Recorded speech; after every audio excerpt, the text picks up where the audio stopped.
怎么回事？好端端的，人怎么会晕倒呢？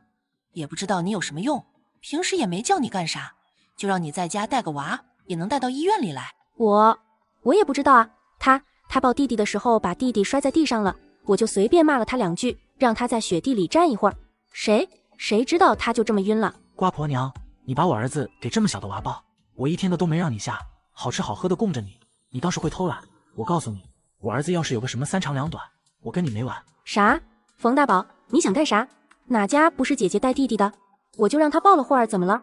你现在为了这么点事你就吼我？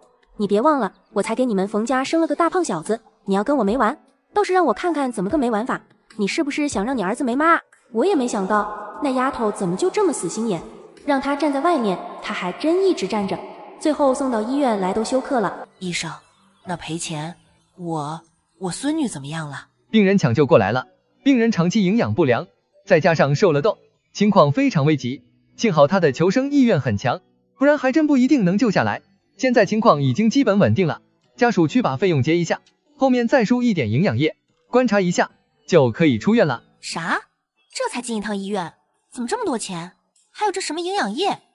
这不是在抢钱吗？黑了心的医院，这得挣我们多少钱啊？我们这没日没夜的干活，咱那点钱都给医院了。爸爸妈妈，其实最开始被送进医院的时候，我是很想活下来的，但是现在我有些后悔了，倒不是费用什么的，我只是想，我用家里这么多钱，妈妈肯定会更生我的气了吧？我太害怕了。那个芬儿，要不然我们不治了吧？为了这么个丫头片子，不值得。就是啊，反正咱们也有了药宗了，这丫头留着也没什么用啊。这么多的钱留着给咱们家药宗买好吃的不行吗？说不难受是假的，自己至亲的人凑在一起，说把自己的命钱拿来给自己的弟弟买好吃的，但是我想这或许是最好的结局，这样我就不用被骂赔钱货了，爸爸妈妈也不用每天看着我碍眼了，大家都轻松了。爸爸妈妈再见，下辈子做猪做狗也不要做个女娃。马阿姨，冯大哥，我刚刚在病房外听到你们说的话，婷婷还这么小，而且已经抢救过来了，怎么能这个时候放弃呢？他应该是听说我住院特地来看我的吧。邹老师真好，他自己都还怀着8个月的身孕呢，还赶这么远的路来看我，看他气喘吁吁的样子，应该是累极了吧。这应该是我进医院后第一个真心关心我的人吧。虽然就快要死了，但是想到这个世界上至少还有一个人是关心我的，心里总归是开心的。呵呵，怎么你们这些做老师都这么爱多管闲事吗？不放弃，这钱你给吗？我给，我这些年做老师有一点积蓄，回去再找找村里，组织同学们捐点钱，把医院的费用结清。婷婷真的是个很好的姑娘，又懂事又聪明，请你们别放弃好吗？邹老师，你搞清楚，可不只是单子上的费用。你没听刚刚医生说的话吗？长期营养不良，以后要给她补充营养的。我们家儿媳妇还要喂奶呢，鸡蛋和肉她一个人吃都不够，哪有什么营养品分给一个赔钱货吃？再说了，她这副样子干活也干不了，难不成让我们一家人白拿饭给她吃着，养着她吗？这些你都管得了吗？这马阿姨，婷婷毕竟是你们家的人，我只能管得了她现在，总不能管得了她一辈子啊。既然你知道就行了，既然你知道这丫头我们冯家的人，你就不要多管闲事了。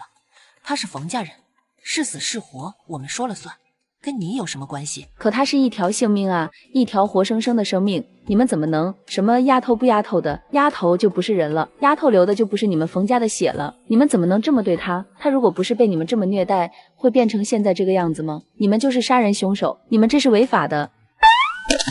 肚子，医生，我没推她，你们刚才看到的，我没推她，是她自己倒下去的。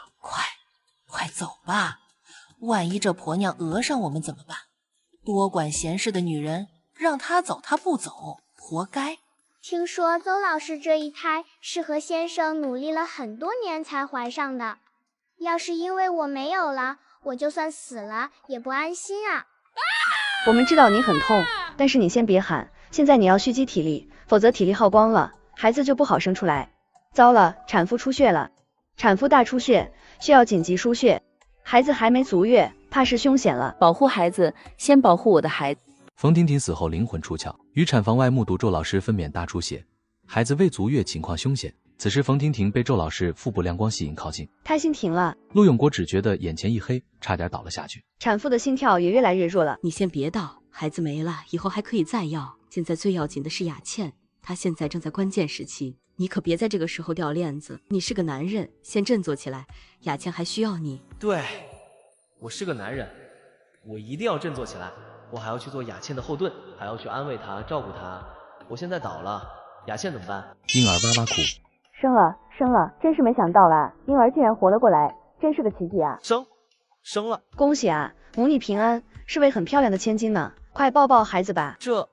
这是我的孩子。废话，这不是你的孩子还能是谁的孩子？产妇听到你这话该生气了。不，我不是这个意思。我接生这么多年，还从来没见过这么漂亮的小孩呢，白白嫩嫩的，一点也不像是早产儿，倒像是足月生的，而且这么凶险的情况下，我们都以为救不过来了，他竟然活下来了，大难不死。这孩子以后的福气大着呢。是啊，这个孩子有福气，我们陆家也有福气，是我们陆家的福气。然而与此同时，另一个病房的冯婷婷却闭上了眼睛，很安静，安静到没有人发现，因为她的家人早就已经收拾了东西回了大坪村了。孩子，我的孩子在这儿呢，在这儿呢。雅倩，你的孩子在这儿呢。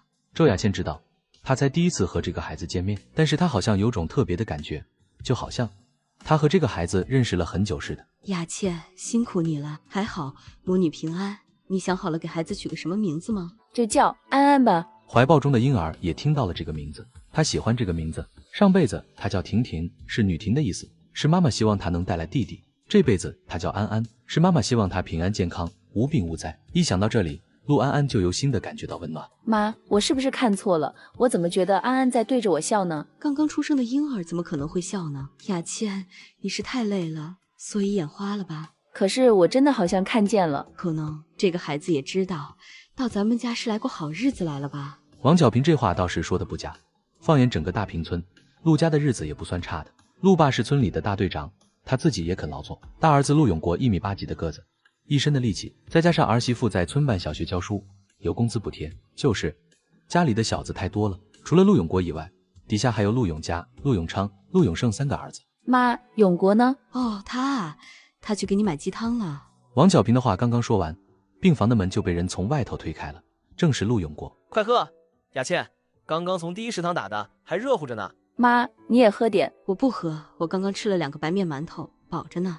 你多喝点。女人生了孩子，身体流了多少血，要是不补回来，以后会落下病根的。就是你多喝点，喝光，我待会儿再给妈打就是了。打啥啊？你发财了，我好端端的又没亏个身子，喝那干啥？哥，你自己闺女给你抱，又抱啊？啥叫又啊？你自己家的闺女该你抱啊，以后抱的时间多着呢。可……陆永国不自觉咽了咽口水，虽然已经抱过1次了，但是再次抱陆安安的时候，还是觉得紧张。此时陆安安也瞪着一双眼睛看着陆永国，这是他头一次看自己的爸爸。咦，爸爸的额头上怎么有一团黑气？看起来不太好看。他伸出小手去摸爸爸的额头，想要把那团黑气挥散。陆永国能感觉到闺女嫩嫩的、肉乎乎的小手不停地呼在自己脸上，心脏像是被什么东西撞了一下，终于黑气被挥散了。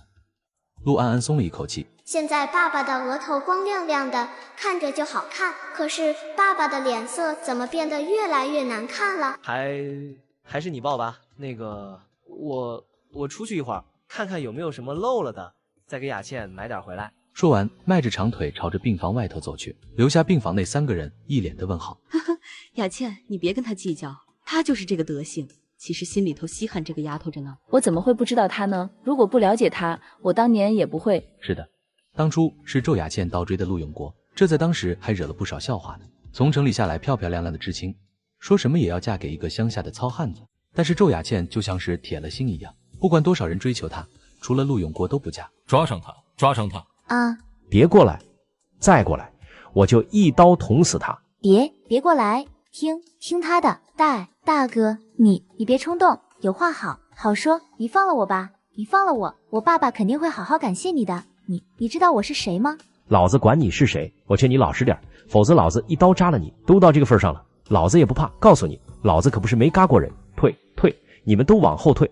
恰在这个时候，身后忽然一股巨力抱住了他的腰，歹徒还没反应过来，已经被人按在了地上，另一只手拿住了他拿匕首的手。他反应也快，回过匕首就朝着男子的脸刺去。如果不是刚才忽然偷袭，陆永国不一定能制住他。眼下看着匕首朝自己刺来，他竟有些闪躲不及，眼看着寒芒刺来。可是奇怪的一幕发生了，那匕首原本是朝着自己的面门来的，却在抵在额头3寸处顿了一下，匕首偏了方向，朝着旁边歪了过去。那匕首落在了手臂上，划了一条血痕出来。你们在看些什么？倒是上去帮忙啊！陆永国这才脱了身，站在一边重重松了口气。他其实当时也没做多想，只是见情况危急，想要救那女子的性命，却没有想到刚才那歹毒的一刀没刺，偏会怎么样？他是不是就再也见不到雅倩，见不到自己刚出生的女儿了？他越想越是害怕，脑海里全都是妻子和刚刚怀中那个小粉团子的样子，索性转个身又倒回去，朝着医院去了。你们到底是怎么办事的？怎么能够把逃犯赶到人群中来呢？要是伤到了群众，你们负得起这个责任吗？要不是有人见义勇为，今天的后果你们承担得起吗？你要好好感谢人。咦，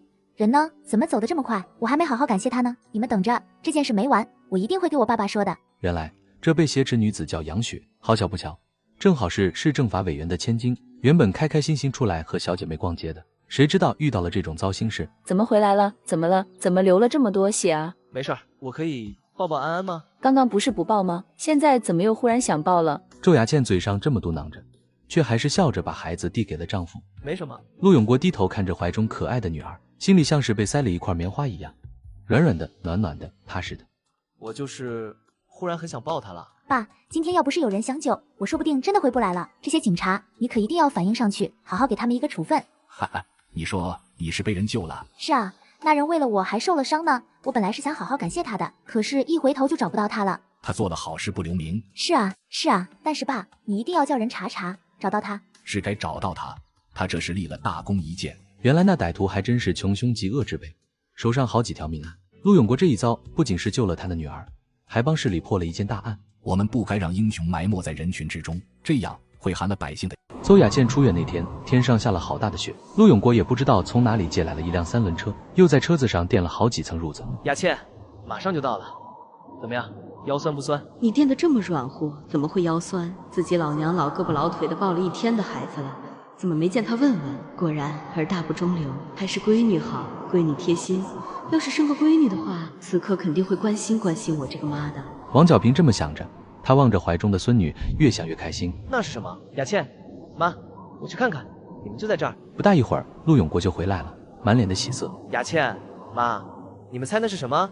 是野鸡啊！也不知道是不是被冻傻了，站在那儿一动没动，我捡起石头一砸就把它砸死了。你们看，好大的野鸡，这跟家鸡差不多了，起码5、6斤。眼下还没杀猪，各家屋里的存货也早就吃完了，正是肚子里没有水的时候，能碰上这么一只野鸡，陆永国的兴奋可想而知。快藏起来！这东西要是被人看见了，会被要求上交队里的。这野鸡要是上交到队里多可惜啊，拿回去熬了汤给你下奶多好。可是妈，大冬天的怎么会有野鸡呢？可能是山上的植物都被冻死了，野鸡找不到吃的，所以才下山来的吧。王巧平却沉默了一会儿。你有没有听过一个说法，有福气的小孩子生下来是自带饭碗的？哈，你奶水不是不太好吗？现在这青黄不接的时候，吃肉又困难，不好下奶，这野鸡就这么站在这儿，人来了也不跑，你说是不是太凑巧了？我是听老一辈人说过，这叫子女福，有福气的孩子你压根儿不用愁怎么养，人家都是自己端着饭碗来的。这话直接把邹雅倩听愣了。老一辈人就是有这种莫名其妙的观念，但是她并没有和婆婆争论什么。她的婆婆是个不错的老人，她平时都很敬重她。哈哈，是啊，咱们家安安最有福了。一路摇摇晃晃，总算是到家了。你们干什么？3个小子却像是木头桩子一样，你看看我，我看看你。那个嫂子，我们能抱抱侄女吗？周雅倩生产，公公陆文琪因为是大队长，再加上也实在舍不得公分，3个小叔子还在上学，所以只有婆婆和陆永国去了医院。但是她生了闺女的消息，婆婆是早就打电话到村里说了的。听说自己添了个小侄女，这3小子别提有多高兴了。看什么看？刚刚才野了回来，一身的寒气就想抱侄女。洗手了吗？洗脸了吗？一身臭烘烘的，你们侄女身上多干净多香啊，别把她熏着了。我知道了，爸，我这就去洗手洗脸。陆老汉回过头，见3个小子老实巴交朝厨房去，脸上露出一副得逞的笑容。雅倩，爸洗了手了，还专门去那屋烤了火，爸可以抱抱安安吗？当然可以。哎呦喂，这是爷爷的小孙女啊！一旁的陆永国有点懵，他爸好歹也是大队长，平时组织村上工作，去镇上开会，加上又是一家之主，是底下4个儿子的榜样，从来都是不苟言笑的，什么时候有过这个样子？他还是第一次见识到。这边王小平一回了家，就开始处理那只野鸡了。他十分小心，将厨房的门关得死死的。他做这一切都秘不作声，直到吃晚饭的时候，3个儿子上桌吃饭的时候，才发现每个人都有半碗鸡汤，2块鸡肉。哪来的肉啊？喊，再喊大声点，把邻居都喊过来吃鸡肉啊！是今天回来在路上捡的野鸡。把这个给你媳妇儿送过去。坐月子的人不能吹风，所以周雅倩都是在屋里吃饭。看什么看？你们嫂子现在坐月子又要喂奶，一个人吃2个人的饭，我多给她点儿，有意见？3小子齐齐把脑袋摇成了拨浪鼓，他们就是多看了一眼，哪里敢有什么意见？妈也不是那种偏心的人，但是你们知道的，这些年兄弟3个读书，光靠我和你爸挣的，哪里能够？都靠你嫂子和哥哥明里暗里补贴了不少。要不是你嫂子有工资，你哥哥每天10个工分，哪里还有你们的书读？都说长嫂如母，你嫂子没把你们当过外人，现在她有个孩子了，你们要记得这份情，多让着安安对安安好点，知道不？3个小子听到这话也是连连点头，别的不说，嫂子对他们真是没话说。再说了，今天晚上能吃上鸡肉，可全靠你们侄女。我告诉你们啊，你们侄女是个福娃，要不然你们想想，哪有这么好的事？那鸡就这么挡在你哥的3轮车前，一动不动，就这么拿石头一砸就砸死了。要没你们侄女，你们能吃鸡肉？现在一人能有2块，知足吧？妈，我觉得妈说的对，妈说的有道理。虽然我还没抱安安，但是我刚刚站在门口那么一望，我就觉得安安是个有福气的。妈，我的鸡肉不要了，都给嫂子吧。我身强体壮，吃这个没什么用，给嫂子吃了，多给下点奶，给安安才是最重要的。呵呵，我就知道3小子最聪明。不过你嫂子的鸡肉已经够吃了，不差你这2块。你读书费，脑子也要补充营养的。来来，妈这2块也给你。其他2个人却看懵了。谢谢妈。陆永昌低下头，却悄悄咧开嘴笑。哥哥和弟弟蠢的呀，看不出来。妈虽然嘴上说着不偏心，实则偏心那小孙女呢。能扯出如此一通荒诞的言论，可见安安在妈心里的地位。谁都看得出来，现在只要谁对安安好，谁就能讨妈的高兴。傻子才去纠正他呢。第2天，大坪村家家户户都知道陆家新添了一个闺女了。主要是陆爸出宫的时候，扛着锄头都忍不住笑意。大队长，您家添个孙女，怎么比添个小子还高兴？小子有什么好的？我最不缺的就是小子，闺女才好，又乖巧又贴心。你看你喜欢那劲儿，怕不是以后还要给孙女招个上门女婿？陆爸还没想这么远，但是听人这么一提，觉得这件事可行。你什么时候把你那孙女抱出来看看？我看你儿媳妇人长得那么好，生个女儿应该很漂亮吧？经人这么一提点，陆爸心思就动了。中午回去就央求着老婆子下午把孙女抱出去给大家看看。王小平也拗不过他，去找周雅倩商量商量。周雅倩当然也没意见，这娃天天和他关在屋里也不像个样子，今天外头出了太阳，出去晒晒也是好的。那天下午，王小平收到了这辈子最多的夸奖。王小平心里自然是高兴的，但是还是不好意思表现得太明显了，强忍住上扬的嘴角。可一转过头，看见自家老头脸都笑烂了。那不是呢，要不怎么说是我孙女，确实像我儿媳妇。我儿媳妇那么漂亮，我孙女再差能差到哪儿去？一旁的冯家人眼睛时不时往这边瞥，因为之前的不愉快，他们也不好意思凑上来。喂，大队长，今天还上不上工？喂，大队长，今天还上不上工了？王小平只能把安安再抱回去，这才回来上工了。晚上冯家，你干什么呢？你怎么能让你男人抱娃呢？他累了一天了，你不知道，你是他婆娘，你也不知道心疼心疼他。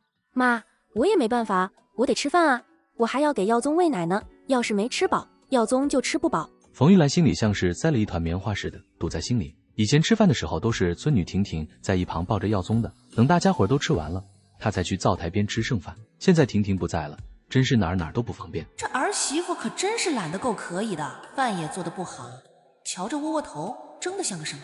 我就不明白了，一个5岁小娃娃就能做好的事情，怎么放到张芬身上就这么难了？算了，我忍。不管怎么说，我有孙子了，也不知道陆家人在那里乐什么，有病吧？这么稀罕一个丫头？谁知道呢？那一家人都精神不正常。你看他家那个儿媳妇，上次来医院闹的，说什么杀人犯，什么丫头也是流的冯家的血，丫头怎么能一样？以后嫁人了也不姓冯啊？可不是呢吗？也不知道陆家那个儿媳妇在闹个什么劲儿，在医院里摔那么一跤，做出那么严重的样子，还说什么早产了。我看那孩子压根儿就不像早产的。妈，你说她不会是故意讹咱们的吧？对啊，你说她图啥？那丫头和她非亲非故的，至于专门跑到医院来吗？还差点把孩子掉了。我看她就是故意的，想讹咱们一大笔。还是老师呢，怎么心思这么歪？马玉兰越想越觉得事情的真相就是这样。我的孙女没了，害得自己现在这么惨，陆家却添了孙女一家子高高兴兴的，凭什么？凭什么？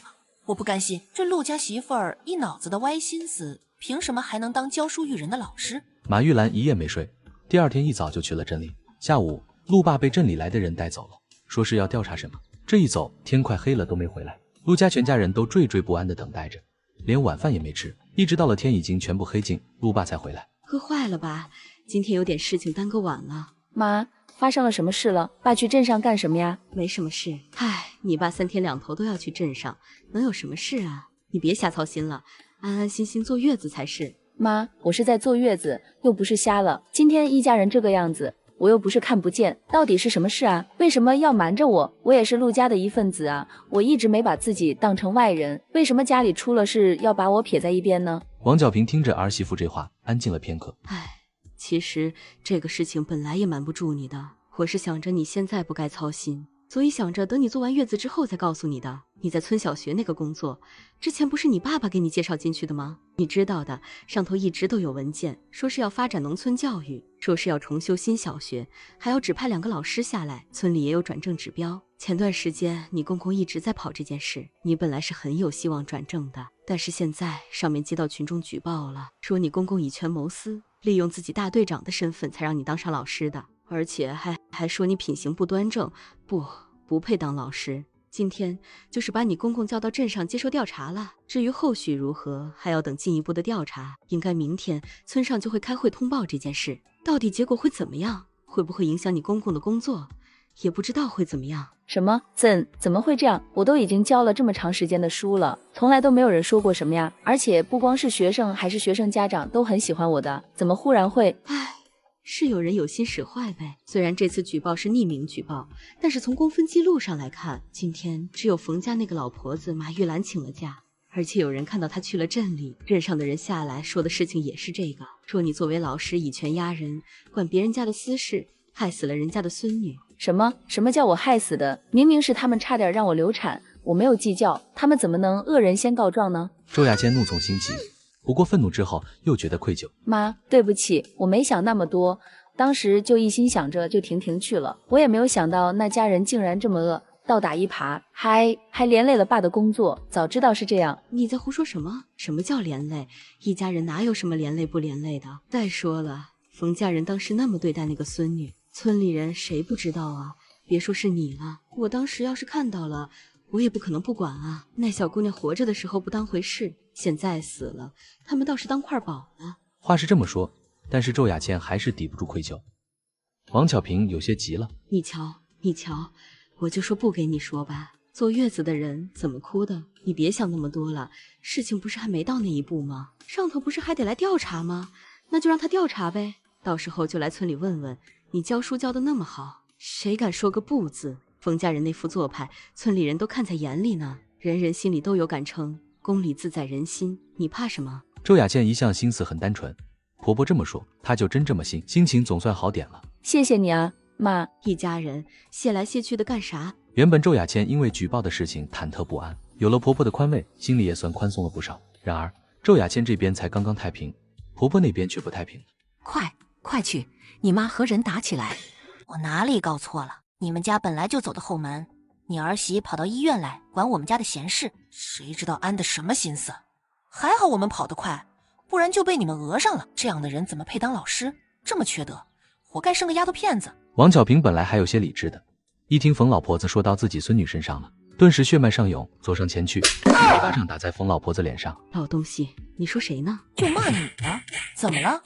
缺德玩意儿，就该生丫头，一辈子也生不出儿子，灭门绝户，活该，活该！王小平听到这话也不示弱，反手2把抓在冯老婆子脸上。等到陆永国他们赶到的时候，2个人已经扭打到一块了。王小平的力气还要大些，又被冯老婆子几句话骂红了眼，下了狠手，此刻彻底占了上风，坐在冯老婆子身上，一下一个大耳刮子打在冯老婆子脸上。陆永国一家此时正好赶到，那边冯大宝和冯老头也赶到了。永国、永家，快，这个老东西竟敢骂你们侄女，今天非要好好教训他不可。陆家人本来是想将2个人拉开算了，此刻一听到王巧平的话，就彻底坐不住了。安安那么小，能懂什么？把他牵扯进来，是不是有点太过分了？一想到这人，4个人气势汹汹冲到地里，挡在了冯老头和冯大宝面前。原本冯大宝是想去帮冯老婆子的，现在一看对面架势的模样，登时演了气焰。王巧平见状，趁机又是几个大耳刮子打在了冯老婆子脸上。哎呦喂，哎呦喂，大宝，你干什么呢？快来帮忙啊！冯大宝却是缩了缩脖子。冯老婆子看着那叫一个气啊！冯大宝，你看不到你娘被人欺负啊？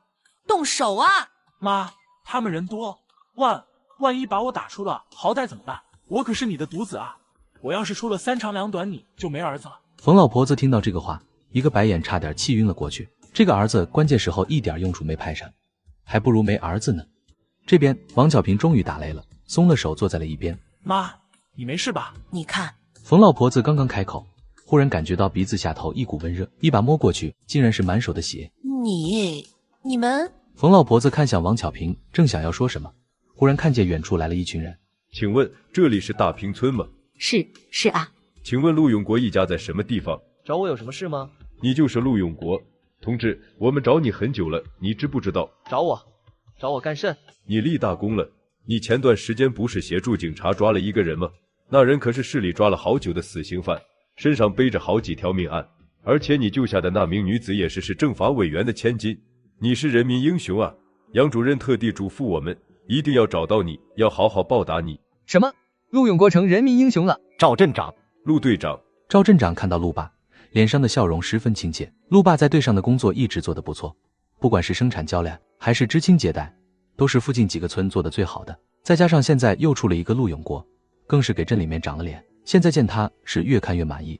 这位就是陆永国的父亲，这些都是市里的领导。什么？市里的领导都来了？就算我真的给儿媳妇走后门接受调查，也不至于就连市里的领导都来了吧？原来你就是陆永国同志的父亲啊！久仰了，难怪陆永国同志的思想觉悟这么高，原来是因为有你这个做大队长的父亲啊！英雄的儿子肯定有个英雄的父亲。英雄？我的儿子成英雄了？说说，你是怎么样才能培养出像陆永国同志这样优秀的儿子的？此时，陆爸已经在一声声夸奖中已经迷失了自我。那个说教育谈不上，我就是一直告诉他，要做个正直的人，要勇于为了国家，为了群众牺牲。这种酸话，他是经常在村广场说的。以前村民们多少有些嗤之以鼻。说得好，说得好。此刻陆爸已经飘飘然了。不光是永国，我跟我们家里人一直都是这样说的。我们家的孩子，包括我孙女，个个都是好孩子，好青年，乐于助人，勇于牺牲。特别是我孙女，又懂事又乖巧，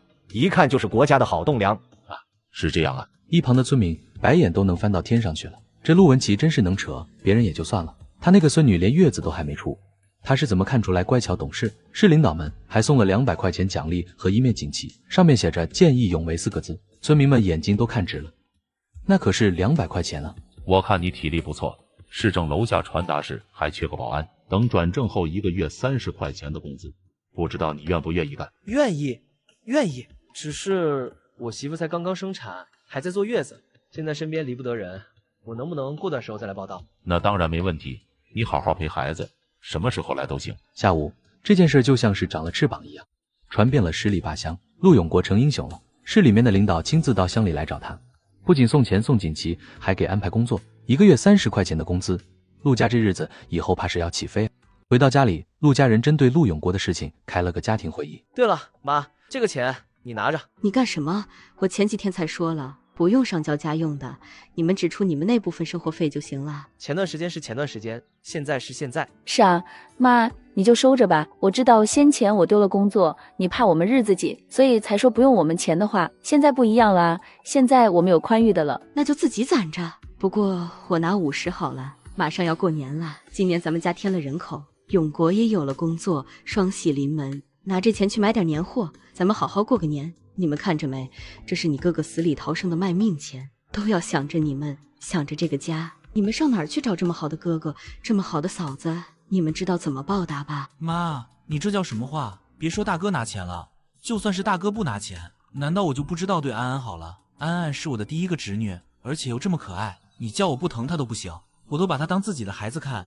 也就是我现在还在读书，等我以后挣了钱，安安想要什么我就给她买什么。这一番话说的王巧平那叫一个高兴啊！我就知道，咱们家就老三最懂事。洛，这个钱妈交给你，你去镇上买点年货回来。你这么机灵，一定能安排好的。王巧平心里很清楚，这50块钱不能留。陆永国是当着大家的面把钱拿出来的，也只有花出去，让每个人都得到了实实在在的好处，他们才能记得大哥的好，往后才能真心真意对侄女好。陆家几个男丁，就这么一个闺女，搁谁身上都想要多疼一点。大儿媳妇家里成分不是太好，听说当时吃了很多苦头，伤了身子骨，落了病根，所以不太容易怀上孩子。安安这一个都是好几年才求来的，将来还有没有孩子也说不定。如果没有兄弟，以后就得靠这些叔叔撑腰了。所以这50块钱，王巧平是替安安要的。今年这个年关，陆家显然是不会过得太差，因为陆永国这个事件，镇上还送了一些过年的慰问品。就买了这么些，剩的钱呢？没了，50块钱。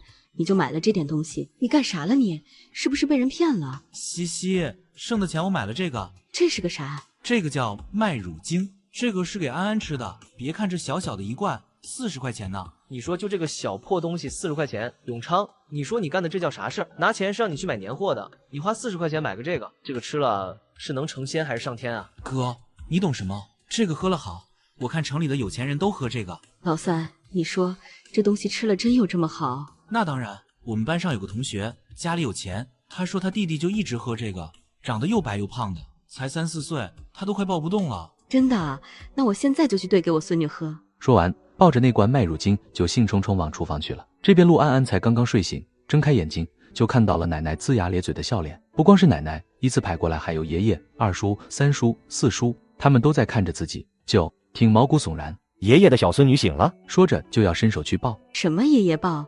奶奶兑的麦乳精当然是奶奶抱咯。麦乳精明明是我买的。没办法，这个家王巧平有着绝对的权威。陆安安懵懵懂懂就被喂了一口香甜，真的好香好甜啊！他从来都没有吃过这么好吃的东西，忽然被喂了一口这么好吃的东西，他像是打开了新世界的大门，连眼睛都亮了起来了，小嘴巴也吧嗒吧嗒的咂着味儿。哎呦，瞧瞧这小馋猫样，喜欢吃是吧？喜欢吃。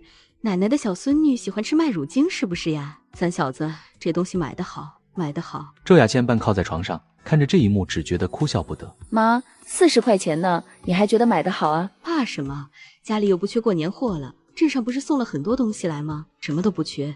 过2天村里也要杀猪了，够了，足够了。村里杀猪的那天，周雅倩刚好已经出了月子了。周雅倩虽然说家里成分不太好，但是耐不住有一副好样吗？当初刚刚下乡的时候，不知道有多少男知青为她痴迷，可是她偏偏要嫁给一个乡下的糙汉子，这不知道碎了多少颗少年的玻璃心。下午分肉的时候，还有先前相熟的女知青凑在周雅倩耳边：雅倩，你怎么生了孩子以后什么都没变？你是怎么做到的？这名女知青叫谢小娟，是和周雅倩从一个地方来的，两个人关系也很好，说好了不离不弃，一辈子不分开。所以周雅倩嫁给陆永国之后，她也找了一个当地的农民家了。没想到谢小娟后结婚还先有的孩子，那个我也不知道，就天生的吧。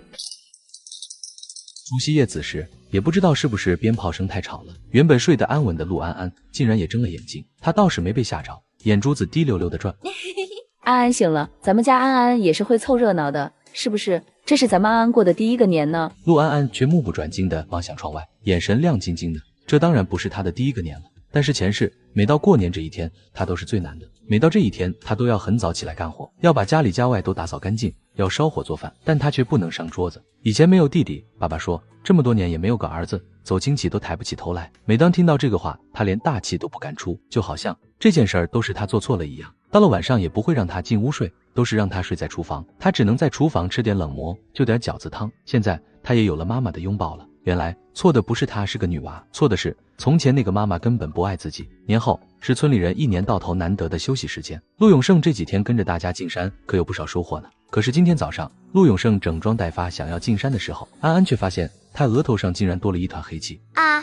一看到陆永生要出门，他赶紧大叫了起来。全家人一听到这个叫声，都围了上来。要知道，安安平时都很乖的，一般都是吃饱了睡，睡醒了吃，像这样惊声大叫的时候几乎没有过，这可把陆家人吓坏了。安，是不是饿了？不可能饿了啊，我刚刚才给他喂了奶，也没有尿，怎么会不舒服？陆永生在门口站了一会儿，全家人将安安围了个水泄不通，他想上来看看都挤不进来，刚好同伴在外头喊：快走啊，陆老四，大家都在山脚等着呢。哦，我这就来。哇！安安一看小叔要出门，就更急了，一下子扯着嗓子嚎了出来。这一下全家更慌了，陆永生也慌了，出门的脚步也不由自主停了。他一住脚，这边安安也不哭了。安安是不是要四叔啊？四小子，你给我过来！王小平一声令下，陆永生哪里敢不从？陆永生颤颤巍巍把侄女抱在手中，果然陆安安老实了，一只手攥着陆永生的衣袖，一双眼睛滴溜溜地盯着他看。嘿，果然是要小叔呢。安安平时跟你也不是很亲啊，怎么还要你啊？要知道他可是亲自去镇上给他买卖乳精的。陆永昌很吃醋。喂，陆老四，你走不走啊？不去了，不去了，你们去吧。陆永胜就这么在家里抱了一下午的奶娃娃。出事了，出事了！出啥事儿了？山上出事了，冯家那个儿子遇到野猪了，被野猪撞了，伤了腿，被人从山上抬下来。我刚刚看了，流了好多血呢。野猪？怎么会遇上野猪呢？好多年没听说见到野猪了。具体什么情况我也不知道，我就看到冯老婆子快要哭死过去了，回来跟你们说说。你说他们家是啥运气？这么多人上山，野猪谁也没撞上，就撞上冯大宝了。你说他们家是不是犯太岁了？先是死了孙女，现在儿子又受伤了。就在所有人都在震惊吃瓜的时候，王小平心里却是咯噔一下。平时都是咋咋呼呼的人，现在却一下子沉默了下去，目光一转就看向了正窝在陆永生身上的安安。小家伙看不出什么异样，老老实实由陆永生抱着，乖乖巧巧的模样。可是王小平就是觉得好像有什么地方不对。瞎说什么呢？什么太岁不太岁的，说这些有的没的，怎么想当封建余孽啊？周婶子聊得好好的，忽然挨了一顿骂，脸色登时一变。你这么大声干什么？我就是随便说说。冯家人这是遭了报应啊！冯家那个孙女才死了几天，儿子就出了这样的事了。听说他们家就把孙女扔在医院里，埋都没埋，是做了孽啊！冯婆子，去买2炷香，买点孙女儿从前爱吃的，朝着孙女死的地方磕磕头，说2句好话，这样以后太平些。你在那里胡诌什么东西？也不怕烂了舌头？我本来是好心给你提个醒的，你要不信就当我没说。我倒要看看是哪些黑了心的在背后说那些乱七八糟的。我们冯家好得很，不用有些人担心。什么叫作了孽了？我们哪里亏待了那个丫头片子了？又不是没给她治，她自己不争气，死了怪得了谁啊？还要老娘拜她？疯了吗？死丫头片子，她凭什么？不过冯家的事情村里很快就忘记了，因为几天后另外一个消息传进了大平村，国家要恢复高考了。第二天一早，陆永国就该去单位报道了。安安现在正是缠人的时候，周雅倩也舍不得将她一个人放在家里，上工的时候也带着安安。好在一家人也没谁逼着她一定要做多少，做点轻省的，一天能挣个几公分是几公分。有时候安安哭了或者尿了，她就直接回家了。你看你儿媳妇这么懒，你也不说说她。她花她自己男人的钱，又没花我的，怎么你羡慕啊？你羡慕你也嫁给我儿子去啊？看我儿子娶不娶你。这一幕落在一旁的谢小娟眼里，别提有多羡慕了。她可就没那么好的运气了。虽然活干的也不多，但是下工回去还要做一大家人的饭，洗一大家人的衣服。你看这钱婆子，不就是她女儿想嫁给陆大哥，陆大哥没同意吗？记恨到现在，还成天跟你婆婆挑拨是非，管她呢？她能挑拨得了吗？也是。雅倩，高考恢复了，你考大学吗？怎么，你想考啊？这话我只同你一个人说，你别告诉别人哈。我是想考，但是我婆婆和男人不让，我只能夜里偷偷看书。早听说了，谢小娟的婆婆是个悍妇，听说还把谢小娟的书都烧了。小娟，其实我有一点不明白，你当时为什么一定要嫁给那个刘峰啊？谢小娟和刘峰好的时候，周雅倩已经结婚了，是偶然回知青所才听一起的同伴说起，谢小娟已经和刘峰订婚了。那个时候周雅倩想说什么，但是想着宁拆10座庙，不毁一桩婚，所以忍着了。嗨呀，算了，不说这个了。雅倩，我们一块考吧，我们一起去上大学。我们说好了的，不管到什么地方都要一起。以前就你学习成绩最好，你一定能考上的。安安现在还太小了，我放不下她。永国又在城里上班，你先考，等你上了大学，我再来找你。真的？我家里还有些复习资料，我明天拿来给你吧。谢谢你啊，雅倩。我们2个人不说这些。天气逐渐回暖，节日的热闹也渐渐远去，日子归于了平淡。陆永家和陆永昌已经去镇上读书去了。好怀念那碗鸡汤，还有猪肉饺子，有的吃就不错了，还挑3拣4的。你去满村里看看，哪家的稀饭有咱们家的稠？吃了2顿好的，倒是把嘴养刁了。妈，你骂他干什么？永胜还小，哪家小孩儿不馋点？这样吧，明天周6，永国、永嘉还有永昌都回来了，我去镇上买点肉，炖点粉条来吃吧。这么大点的孩子，肚子里没有水不行的。好耶，有。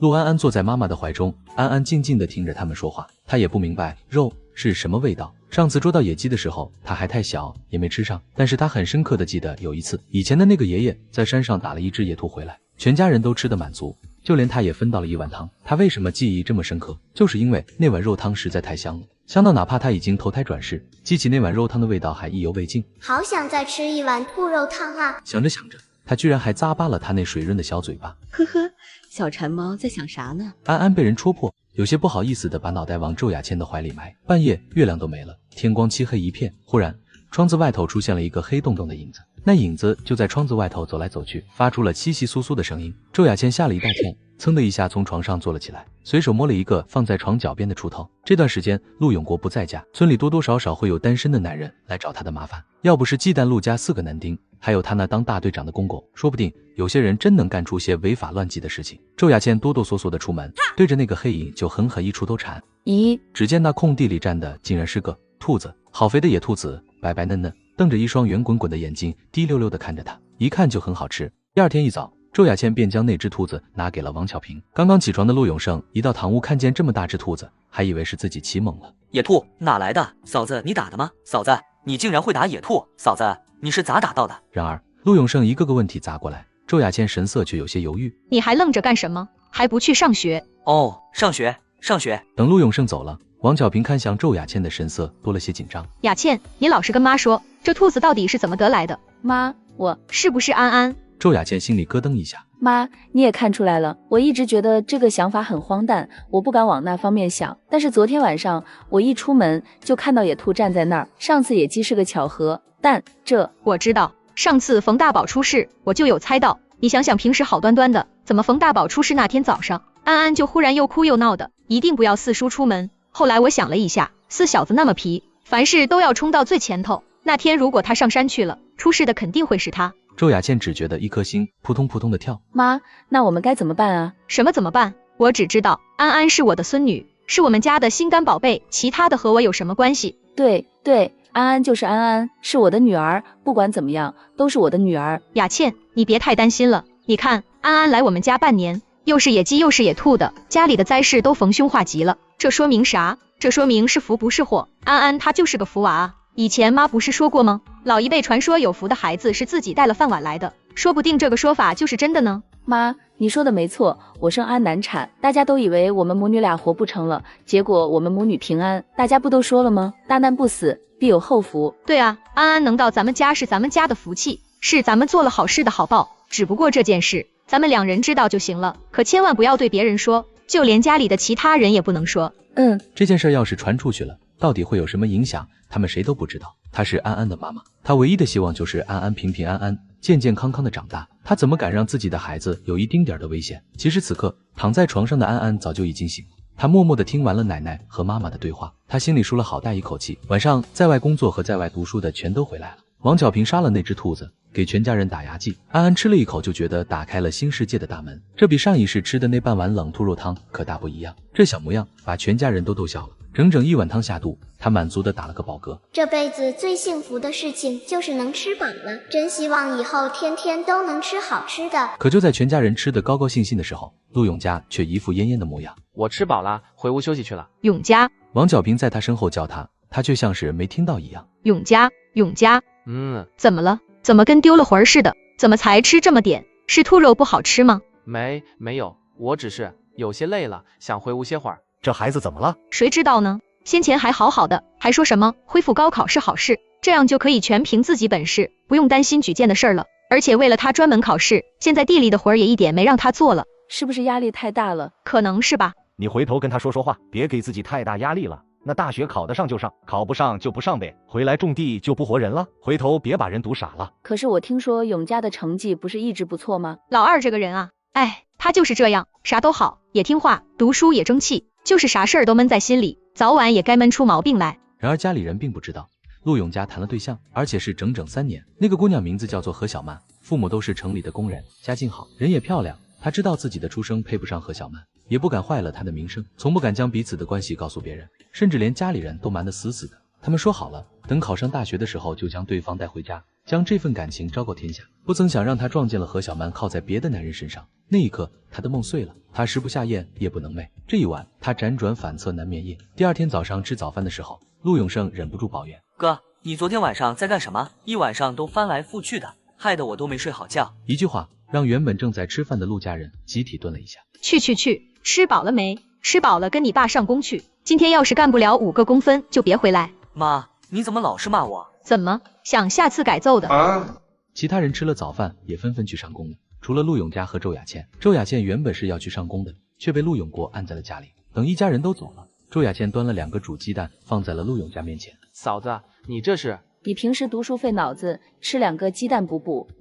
你不用觉得不公平，你现在是关键时候，等永昌和永胜这个时候也有鸡蛋吃。雅倩，哎，来了，永嘉，你在家看书哈，我出去一趟就回来。周雅倩走了，屋里只剩下陆永家对着碗里的2个鸡蛋发呆。家里人对他实在太好了，全家都要上工，只有他不用挣工分，因为他要考试了，家里什么东西都紧着他，可他却一点都学不进去。他真的努力了，可是他只要一静下来，就都是那些事情。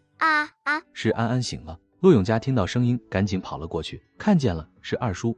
他翻了个身就要往前爬，这不是安安第一次练习爬了，但是每次都是在原地打转，小手小胳膊把吃奶的劲儿都用上了，适应一副小身体慢慢长大真是太难了。然而这一次他一用劲儿，竟然还真的往前面挪动了一点点，哼哧哼哧，好像离二叔更近些了。安安，你竟然会爬了，我们家安安真厉害，我们家安安真厉害。他把安安抱在怀里就舍不得放下了，他不知道是不是错觉，他觉得安安身上有一种很清凉的感觉，抱着安安看书还特别专注。要知道他好久都没心思看书了，而现在书里面的内容翻一遍就像是刻进了自己的脑袋里一样，以前那些看不懂的数学题，现在却是一看就通。第二天一早，陆永家回校，回到学校的第一天就是最后一次摸底考试，这一次竟然考试的时候有如神助，思路格外的清晰明朗。老师都说陆永家这个成绩上大学十拿9稳。中午等同学们都走近的时候，何小曼才悄悄来找他。永嘉哥，有事。陆永家身子却不自觉地往旁边躲了躲。怎么啦？一块去吃饭啊？我今天中午不去了。怎么啦？永嘉哥，是有什么事吗？没什么，今天作业多，我得写作业。你骗人！今天老师根本就没有布置多少作业，摸底考试前都没见你这么忙。现在考试结束了，你倒是连吃饭的时间都没有，一定是有什么事了，发生什么事了？你告诉我啊，永嘉哥。那个男的是谁？哪个男的？我那天看到了，我看到你和他走在一块了。不是你想的那个样子的，永嘉哥，我和他没什么的，是我家里逼我见的相亲对象，你知道的，我们家前段时间出了一点事，我爸妈想要我早点结婚，这样家里能轻松一些，所以我妈妈才给我安排了相亲，但是我不喜欢他，我一点都不喜欢他，永嘉哥，你知道的，我喜欢的是你，我是没有办法，你相信我啊。那你为什么不肯告诉我？我不知道该怎么告诉你，我害怕你生气，就像现在这样，我只是想等我们考上大学，上了大学就好了。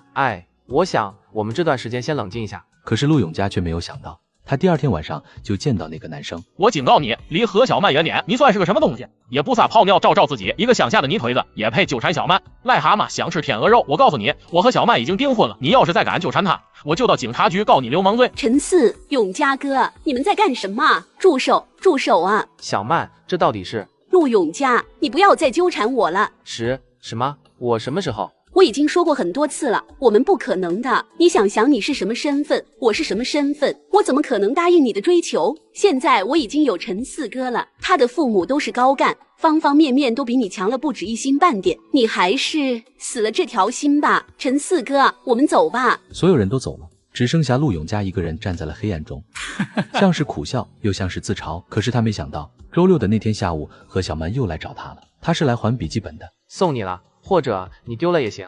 你是不是生我的气了？我知道，我昨天晚上说这样的话，你肯定会生气。可是我真的没有办法，我妈妈已经收了陈家的彩礼了。如果这个时候让她知道我们2个人的关系的话，陈家一定……我没生气，我只是觉得你说的对，我配不上你。你是城市户口，长得漂亮，我算什么？现在你有了更好的选择，当然可以去追求自己的幸福。可是我心里喜欢的是你啊，你知道的，我和他不过就是包办婚姻，我真正想在一起的人是你啊，我想要和你一起考大学，一起去读书的。那就等高考后再说吧，反正也只有几个月的时间了，不在这朝朝暮暮。至于这段时间，还是避嫌的好，否则让你的未婚夫见到了，又该误会我缠着你了。永嘉哥，永嘉哥，好啊你，陆永嘉，3年的感情，你倒是说能抽身就能抽身的，这是怎么了？没事，没事。陆永嘉，你成天都在干些什么？老子让你去学校是去读书的，不是让你去打架的。马上就要高考了，你啊！陆文琪还想说什么，但是腰间却被王巧平狠狠掐了一把。你又想说些什么，却被王巧平一眼瞪了回去。老二，别听你爸的，你嫂子知道你们今天回来，专门买的猪肉。妈，我有些累了，想休息一会儿。你们放心吧，我没什么事。哎，孩子都这样了，你还骂他，看不出来他有心事吗？怎么了？我是他老子，说他2句都不行了。妈，那你为什么天天都骂我呀？王巧平一个眼神过去，那是我该骂。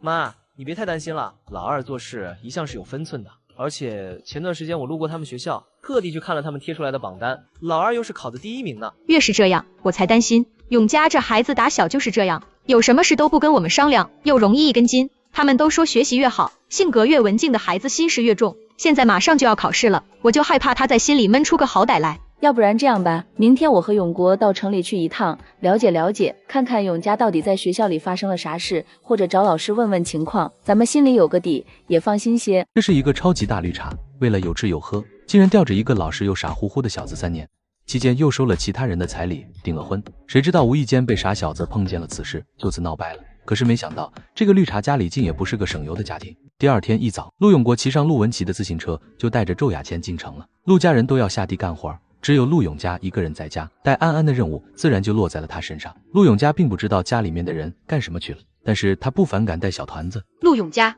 陆永嘉，你给我出来！发现什么戏了？陆永嘉，你这个东西，你手上抱着谁？难怪你要甩了我家闺女呢，原来你连婚都结了，连都生上了。刚好这个时候，王巧平和陆文琪也赶了回来。你在骂谁呢？你谁呀？我是陆永嘉的妈。哦，你就是陆永嘉的妈呀？那你来的正好，你儿子和我闺女处了3年对象，坏我闺女清白，现在拍拍屁股想走人了，你说这件事该怎么处理吧？什么？陆永嘉在学校处对象了，还坏了人家的清白？不是吧？陆永嘉平时不像是这样的人啊！哼，你懂什么？越是不说话的人，心里越是烟坏，不会叫的狗才会咬人。他可算是逮着机会了，心里那叫一个激动。等了好久，可算等到陆家倒霉了。你简直是在胡说八道了！我什么时候坏了他的清白了？那你的意思还是我们讹你了？难不成咱们清清白白的姑娘还能搭上清白来诬陷你不成？你把我们家闺女当成什么人了？对啊，哪有人是拿姑娘家的清白来开玩笑的？胡说！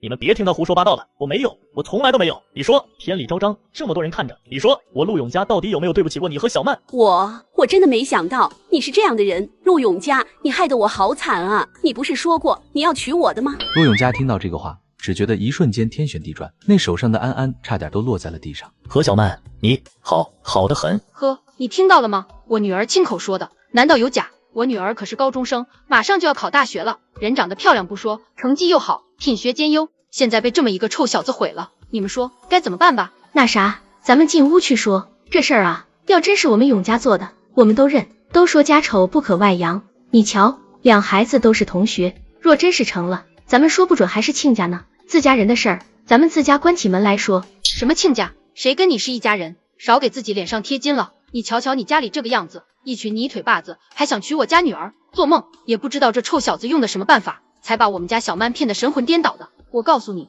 我们家姑娘就是我们自己家养着当一辈子老姑娘，也不来你这鸟不拉屎的地方受罪。那你到底想要怎么样？赔钱，1000块钱，一个子儿都不要想少。啥？你这个婆娘，你疯了吧？你知道这是多少钱吗？你咋不去抢呢？那我管不了，我闺女的清白，我闺女的一辈子，难道不值这些钱？没钱你自己想办法去借，去卖房子卖东西，跟我们有什么关系？你这个婆娘，你真是咋的？你还想打女人呢？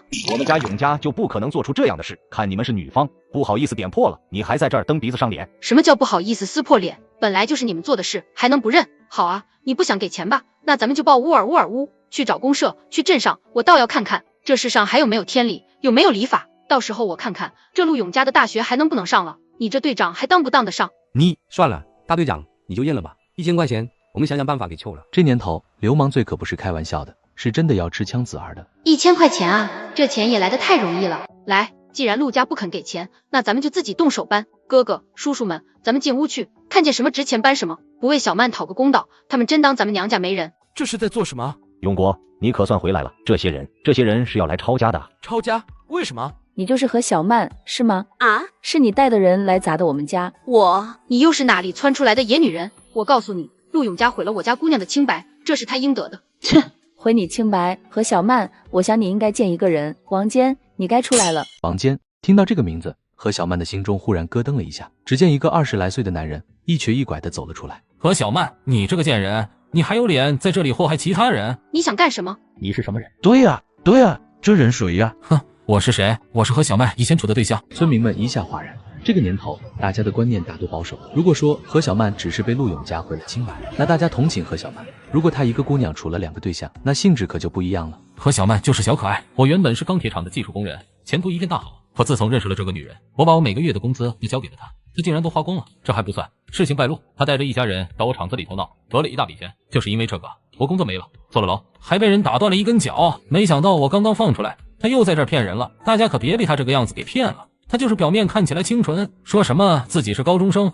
爸妈是城里的工人，其实他爸爸就知道喝酒打牌，一家人好吃懒做，全靠他在外面坑蒙拐骗。这个女人就是个狐狸精，谁沾上她就是家破人亡，前途尽毁。你看吧，我就说这陆家二小子不像是能做出那种事儿的人吧。你刚刚说什么？你说要报误尔误？好啊，那我们现在就到警察局里面去说清楚，人证物证都在，我倒要看看警察是相信你说的还是信我说的。喂，你干什么耍流氓啊你！大家快看啊，这个人耍流氓，快来抓流氓啊！然而现在已经没有什么人理会他了。我告诉你，整整3年，你花了我们永家多少钱，吃了我们家多少粮食，今天砸了我们家多少东西，都一五一十的算出来，否则我们就到警察局里见。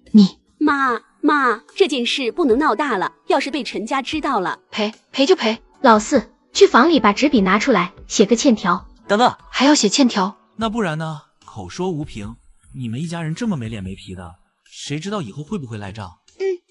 正在王巧平手中的安安像是听懂了似的，十分认真地点了2下头。周围的村民热闹看得差不多了，也就三三两两的散开了。有那个王坚坐在旁边，一双眼睛像鹰似的盯着。汪紫薇也收了很多气焰，老老实实的欠了欠条，然后灰溜溜的走了。吃饭了，你们嫂子专门从国营饭店买的大包子，快来尝尝味道。嫂子，我吃吧，马上就要考试了，这段时间不多吃点，体力怎么跟得上？可是你怎么？你还不饿啊？哥，对不起，我不知道事情会成这样，连累了你们了。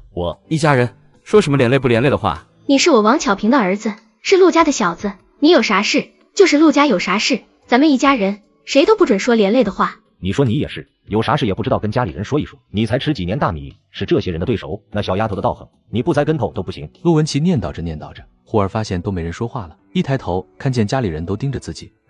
那啥，老婆子，明天早上你给老二多装点粮食去学校，多拿2块钱零花钱给他。现在学习紧，想吃点啥买点啥，就让他去买。我晓得。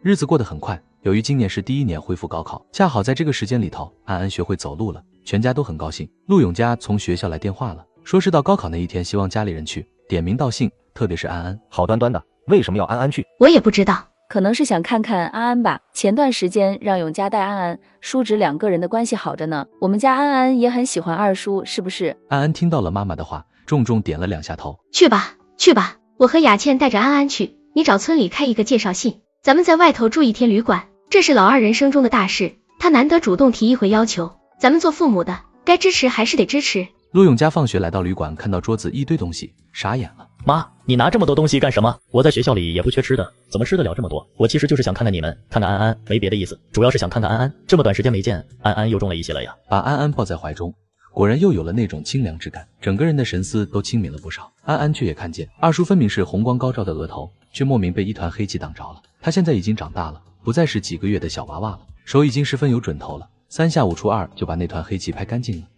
极光高照，好看多了。好了，来吃饭吧，吃了还要回学校呢。永家，这个腊肉还有这个辣酱，你待会儿带回寝室，也给你们同学分点。好。第2天考试，陆永家没想到他还能在这儿遇到何小曼，真是冤家路窄。永家哥，有事没有？这段时间你过得好吗？托你的福，还不错。陆永家，你在干什么？快走啊，马上就要考试了。其实何小曼后悔了，人只有失去了才知道珍惜。陈四是喜欢她，可他压根就是一个被家里面宠坏了的纨绔子弟。陈四可从来都不会让着他，什么事儿都是以自己为中心，还要让他宠着。何小曼是真的哄累了，可是现在哪里能回头？算了，再想也没用了，人只能往前看。可是，一转过身，他的脸瞬间僵了下去。陈四哥，你怎么来了？贱人！我为了你都和家人闹掰了，我还想着你考试，特地来为你打打气，你竟然还和那个男人不清不楚的，我就知道你就是这个德行，狗改不了吃屎。何小曼害怕极了，陈四这个脾气是真的厉害，只要稍微做点什么事情没有顺了他的心意，他都能马上翻脸，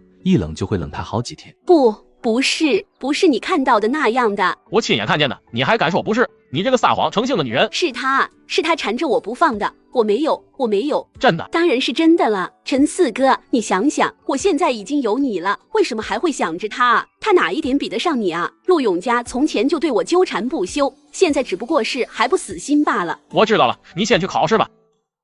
好你个陆永家，三番两次的跟我抢女人，想当大学生，做梦！这个男人因为自己的无能，想在背地里搞小动作，想让原本成绩优异的陆永家无缘大学，却没想到陆永家因为扶完安安的缘故，无意间躲过了一劫。小曼考得怎么样？陈四，我完了。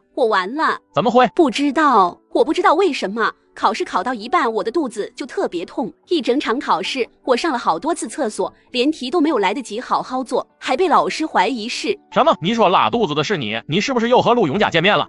没有，我们怎么？你还敢说没有？那个泻药我明明是个陆永家放的，为什么到最后拉肚子的是你？你这个女人，你说什么？你说泻药是你放的？是又怎么样？我不过是想小小的惩罚一下他，谁知道你狗改不了吃屎，你凭什么这么做？我做了又怎么样？你要是和陆永家断干净了，你怎么会拉肚子？那又怎么样？你有什么权利这么做？我真是受够你了！你为什么永远这么幼稚，永远这么莽撞？你这么自以为是，你以为你是个什么东西？你要不是你爸妈，你算什么？憋在他心里好久的话，终于一吐为快。他已经受够了陈四的大少爷脾气。我恨你！爸爸！正好到了午饭的时候，陆永国带着一家人到食堂吃饭，却不见他的身后两个人正望着他们的背影。你看吧，我就说陆永国有对象了，你不信？有对象了又怎么样？还不是乡下种地的女人，乡巴佬。我要是他，我就窝在乡下一辈子不出门。他还好意思到城里来，还好意思跑到男人的单位里头来，丢人现眼。饭后，安安去接考完试的二叔回家，3个大人1个小孩。回到家的时候，天都已经擦黑了。哥，你回来了，你考得怎么样了？以二哥的成绩上大学肯定没问题吧？别瞎说，现在成绩还没出来呢。这次参考的人数那么多，还有以前的老3届，竞争特别大，没拿到成绩什么都说不准。拿到灶上去热一下。什么？溜肉片，你大哥单位食堂打的，特地给你带回来的。溜肉，我去灶上。干什么？老，请你吃了，我打多了。不用，打多了你就多吃点。陆永国，你这人怎么这么不识抬举？请你吃都不吃。不是我不是抬举，我是男同志，你是女同志，要是别人看见坐得这么近，容易引起误会。呵呵，我就是要让人误会。陆永国简直不能相信，这是一个从女同志嘴巴里说出来的话。你什么意思？我是有对象的人，这话要是被我对象听到了，他非跟我闹不可。你那个对象有什么好的？就是农村妇女一个，除了在家刨地带娃，就是带娃刨地，他哪里比得上我？你看你那个对象只能拖你的后腿，但是我不一样，我的父母都是单位里的领导，你要是和我，你就永远不用干吃白米饭。再说了，你的对象能有我好看吗？听到林月芳说这句话，陆永国忽然抬起了头，他的目光落在了他的脸上。干嘛？你家条件那么好，不知道买块镜子？陆永国说完这句话，端着饭就换了个位置坐。月芳怎么了？哦，打这么多菜怎么还不吃呀？你不吃，我吃了哈。吃，都给你吃，撑死你。哟，这是怎么了？吃枪药了？还能怎么了？哦，又碰壁了。你说你这是图什么？你条件这么好，追你的单身男士大把大把的，怎么偏偏挑了个结了婚的？你懂什么？原来林月芳对陆永国的爱慕，是因为有一天晚上林月芳与同伴去看电影，回家的时候被歹人尾随，而这时候正好遇见了夜班巡逻的陆永国。你瞅瞅，这倒霉的爱慕就这么离谱的开始了。时间过得真快，转眼1年就过去了。安安今年已经能到处走了，因为安安的存在，家里面隔3差5都有些野味吃。最开始大家都很疑惑，但是每次提问都会被王巧平骂，渐渐的也都学会了守口如瓶，有吃的就行，管那么多干啥？这一天，录取通知书从邮局寄了过来，考上了，是京大。老二，你竟然考上京大了！关于陆永家考上大学的消息，很快就传得整个村子都知道，准大学生了。一瞬间，陆家的门槛都快被村子里的人踏平，媒婆堵上门来，问陆永家找不找对象。我们家老二现在最重要的是学习，至于处对象的事，还等大学毕业了再说。我看你还真是锲而不舍，大女儿被他家大儿子拒了，二女儿又被二儿子拒了。我要是你，有了第一次就不好意思上门了。也不撒泡尿看看自己几斤几两，人家陆永家马上都是大学生了，能看上你家的女儿？大学生又怎么样？我家二姑娘跟大姑娘又不同，我家二姑娘白生生的，这么漂亮，她陆永家看不上那是她眼瞎。她考上大学怎么了？考上大学了不得了，眼睛长到天上去了。我看她能找个什么样的对象？能娶个公主回家不？相比较陆家，何家这边可谓是十分艰难。毫无疑问，何小曼没考上大学，陈家人来退婚的时候，她像是行尸走肉一般在床上躺着。她听到自己妈妈在和陈家人争吵，也无动于衷。死丫头，你怎么不出来？出去干什么？当然是帮我了。你没看到那么多人欺负你妈吗？呵，欺负你？谁欺负得了你呀？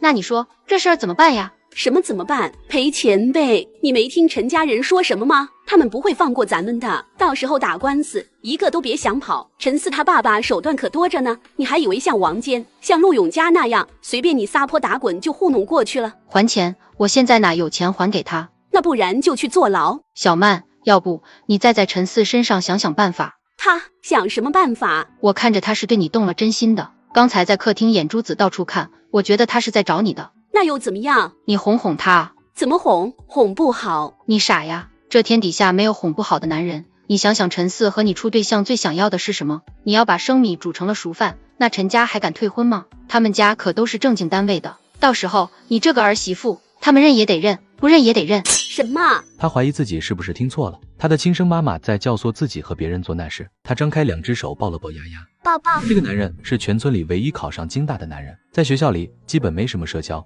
花钱很节约，1个月5块钱的生活补贴根本花不完，而多余的钱全被这个男人用来买零食，寄给了家里的侄女安安。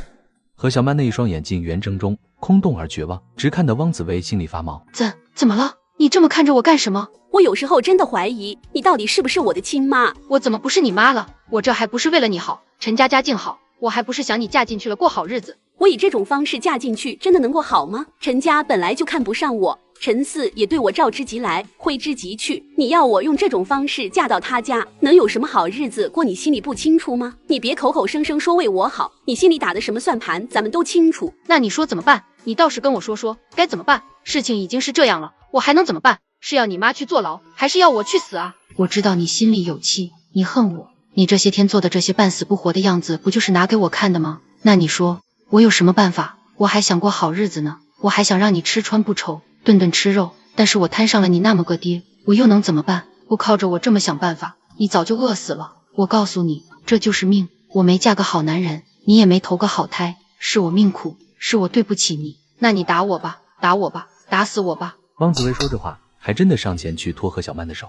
啪啪就在自己脸上落了2个巴掌。何小曼措手不及，连忙将手往回缩，耳边全是汪紫薇的哭闹声，诉说着她是如何的命苦，嫁的男人是怎样的不中用，生的女儿又是怎样的不体谅她。这些话何小曼都已经听厌了，她心里头一片荒凉，身子往后靠在那冰凉的墙上。哼，我的人生以后就这样了吧，烂到了谷底，像垃圾一样发臭。谢小娟大学没有考上，整个生产队也只有安安二叔一个人考上了。不过还有好消息是，国家政策至今可以返城了，谢小娟的爸妈也平反了，工厂招工还可以让谢小娟回城里做工，这是好事啊。可是我公公婆婆不要我回去，这么好的机会就这么放弃，那就可惜了。可是我回去了，丫丫怎么办？他们是不会让我把丫丫带走的，本来他们就嫌弃丫丫是女孩，如果我不在，他们还不知道要怎么对她呢。安安在旁边听得有些犯困，就塞了一颗二叔买的大白兔奶糖在嘴里，又往旁边的丫丫手上塞了一颗。丫丫比她要大一点，但看起来却是畏手畏脚的。看到安安递过来的糖，下意识闪躲。安安知道这种心情，没有爱的孩子骨子里都是怯懦的。安安想到此，不由分说的把糖塞在了丫丫手里。吃。丫丫心里有些犹豫，但是也耐不住食物的诱惑，将那颗奶糖接了过去，拆了糖纸，她先舔了一口，好甜。安安看到她，忽然想起了自己第一次喝兔子肉汤的场景，她张开2只手抱了抱丫丫。抱抱。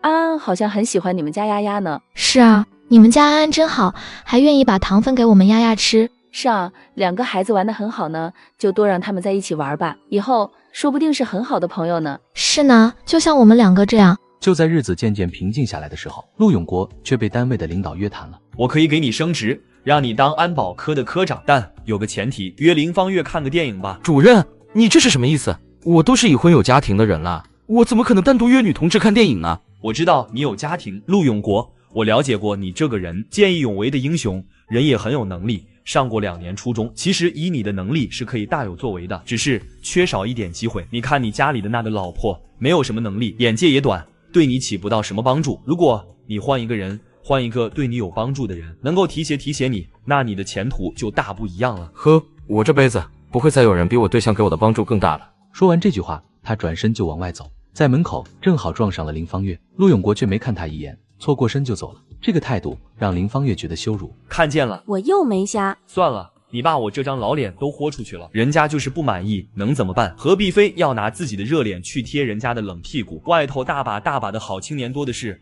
回头让你妈给你介绍好的。我就不，再好的我都不要，我就要这个。那人家不愿意，你能怎么办？难不成拿把刀架在他脖子上逼他娶你吗？你想想办法，反正我不管。要是我不能嫁给陆永国，那就终身不嫁。其实他这个女儿挺好的，学习工作都很优秀，就是任性了点，是太任性了，任性到姥姥家了。你走吧，走了，丫丫是不可能让你带走的。凭什么？丫丫是我的闺女。再说了，你们根本都不喜欢她，根本就没把她当成刘家的孙女，为什么我不能带走？你还好意思说？你嫁到我们家，连个种都没留下，白吃我们几年的饭，生了这个赔钱货。你现在走，你对得起我们吗？什么叫对不起？我没干活吗？我没拿工分吗？我要看的书你们都给我撕了，这次好不容易有的招工的机会，你们也要拦着我？刘峰，你骗我！有周雅倩这个成功的例子在前头，他真以为大平村人人淳朴、憨厚老实，后来他才知道他错得离谱，可现在再后悔也已经来不及了。周雅倩再见到谢小娟已经是几天后了，她满脸的青肿，脖子和手臂上都是伤痕。这是怎么了？还能怎么了？刘峰呗。他怎么能这样呢？不能就这么算了，跟他离婚，咱们又不是没有退路，你家里人还等着你呢，明天就回去。你有没有钱买车票？没钱我有，我给你买。离什么婚？我不离。他们现在就能这样对丫丫，我要是走了，还不知道怎么拿丫丫撒气呢。万一娶个新女人进门，丫丫还能活得下去吗？丫丫毕竟是他们家的亲孙女，应该不至于吧？什么不至于？那就是一家的畜生，只想着要儿子，闺女在他们眼中根本连人都不算。谢小娟这么说着，忽然就让周雅倩想起了那天在医院里发生的事情，还有那个叫婷婷的女孩。我是丫丫的妈妈，就算豁出命去，我也要保护她。其实我已经想通了，他们家就是想让我给他们生儿子，我死也不会生的。现在他们已经这样对丫丫了，有了儿子还不知道怎么样呢。我就在这儿好好守着我的女儿，谁都别想动她一根手指头。我考不了大学了，我要让我的女儿读书考大学，我就跟他们耗着，看谁耗得过谁。周雅倩看着谢小娟，那句话却始终没说出口。她保护了雅雅，那她的一生呢？她自己的人生呢？回来了。你怎么又在这儿等？天气都已经转凉了，就在家里就好了，我又不是找不到路。我就想等等你。回来了，这么晚才回来，等了你好久，快去洗个手洗把脸，吃饭了。那个我没饿，我在单位里吃过了，你们吃吧。老大这段时间是怎么了？不知道，好长一段时间都这样了。老大家的，不是我说你，他进城这么长时间了，两口子聚少离多的，时不时你也进城看看去，家里也没逼着你非得做多少工，没事儿背着安安去城里逛逛，买点东西，也管管自家男人。我知道了，永国，去洗洗再睡吧。好，我待会儿就去。陆永国应了一声，身子却动不起来，眼皮子又合上了。此时却有东西从陆永国的衣服里掉了下来，2张电影票。周雅倩的脑袋瞬间嗡的一下，她在家里翘首以盼的等着他回来，在村口从天亮等到了天黑，可他却是在和别人看电影。若是细闻，那电影票上还有很重的香味。你吓死我了，大晚上的不睡觉，你坐在那儿干什么？永国，你在单位里是不是遇到了什么事了？没有啊。哦，对了，今天发工资了，给你买了这个。是什么？雪花膏，抹在脸上可香了。好端端的，你怎么想起了买这个？我看单位里的女同事都擦这个，所以就想着给你也买一个。哪个女同事？雅倩，你怎么了？我怎么了？我倒是想问问你怎么了？是不是我平时不在你身边，让你多想了？对不起，是我疏忽了。这段时间单位里遇到了很多事，没有顾及到你的感受。是什么样的事？陆永国犹豫了一下，还是说出了口。这段时间单位领导给了我很多小鞋穿，给我许多活干也算了，今天有同事的东西掉了，分明那天不是我值班，领导却非要把帽子往我脑袋上扣，拉着整个保卫科排查了很久，也没排查出个所以然来，所以回来晚了。是不是在村口等久了？生气了。这些事情发生了多长时间了？很长一段时间了，大概半年。半年时间了，为什么你从来都没给我讲过呢？这么长的时间，你都是怎么过来的？周亚倩的一句话却叫陆永国怔了一下。他一直没给周亚倩说过这件事情，是因为觉得她会担心，觉得她会害怕她工作做不下去，而对将来的生活没有信心，却没有想过他第一句话问的是这么长时间你是怎么过来的？怎么了？呵，我真傻。永国，要是这个工作真的做得这么不开心，那咱们就不做了吧。不做了，你和安安怎么办？总会有办法的。我前几天看报纸了，说现在许多地方都已经包产到户了，自己种自己吃，有许多村搞试产的。我想不管怎么说，总比之前挣得多吧。3年困难17都没饿死，难不成现在还能饿死了？说是这样说，要真这样，哪来那么容易？不难的，你记不记得去年的时候我告诉过你，咱们的钱马上就能有用处了。你瞧现在，不光是高考恢复，接连包产到户，我想那一天要不了多久了。爸爸妈妈，求求你们了，你们别不要安安了，好不好？好不好？陆永国，你怎么看见我就躲啊？我是洪水猛兽啊，还是要吃了你啊？你比洪水猛兽都难缠。什么？没什么，你没听见就算了。到底是什么？你给我说清楚。我说什么洪水猛兽有你这么烦人的？他在说什么？陆永国，你这是什么态度啊？你把我弄到现在这个样子了，你还有我什么态度啊？林芳月，你到底烦不烦？一个姑娘家不说矜持内敛，但是最起码的礼义廉耻要有吧？你看看你这么缠着一个已婚的男人，就算你不要脸，至少你父母是有头有脸的人，你得给他们留点脸面吧。早知道你是这样的，当初我真的不应该救你。看，人的潜力是无限的，像陆永国这么嘴笨的人，被憋急了也是能骂的人七窍生烟的。你，陆永国却也懒得将就他，转个身巡逻去了。好你个陆永国，你给等着，姑奶奶这么对你，倒是给你脸了。你不是说你家里那个黄脸婆好得很吗？我倒是要看看她到底有多好。放假的前一天，刚好轮到陆永国值夜班。是你怎么回来了？现在是上班时间，你这是擅离职守，你知不知道？不对。陆永国像是意识到了什么，一个箭步就朝着宿舍里头冲了进去。你在干什么？陆永国，你……刘跃进一慌，手上的东西就落了地。那是女孩子的贴身内衣，疯了吧？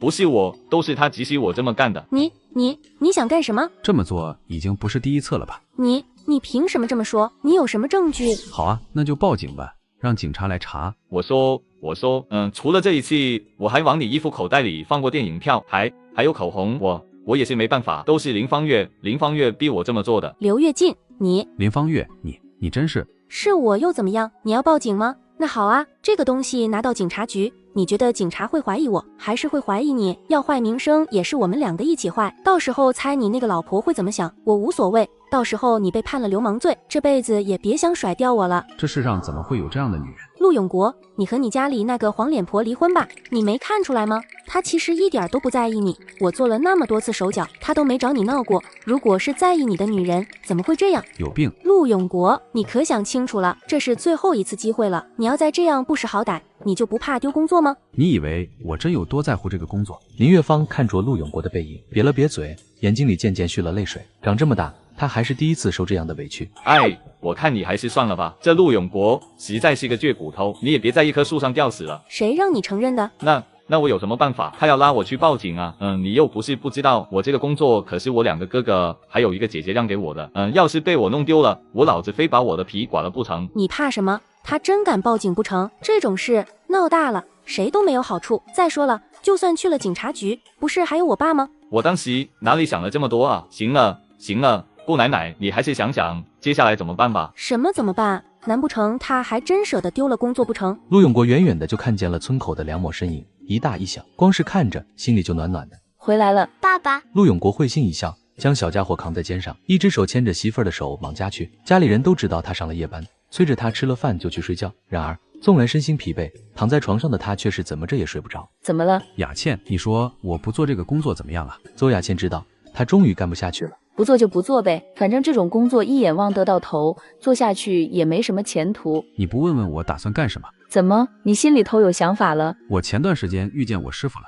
现在他是实在受不了单位里那个疯女人了。他想着或许能跟着师傅再去尝试尝试，至少也是一个营生不是。这是好事啊。这么说你是支持的了？只要是你想干的事情，我都支持。安安站在一旁，拿着一根红薯干，只见爸妈都笑容满面的样子，却听不太懂他们说的话。第二天一早，安安就被妈妈从被窝里拎起来了。安安，去城里，去不去？去啊，当然去。现在很多东西都可以不用票了，家里有钱，这2年你在城里的工资我都攒着呢，有1600多，买什么都进够了。再说了，咱们是要去看你师傅的，要请人家帮忙，手上的东西拎少了，别人不买账的。很多话安安听见了，却理解不了。她只知道爸爸妈妈真的买了好多东西啊。买着买着，安安都紧张起来了。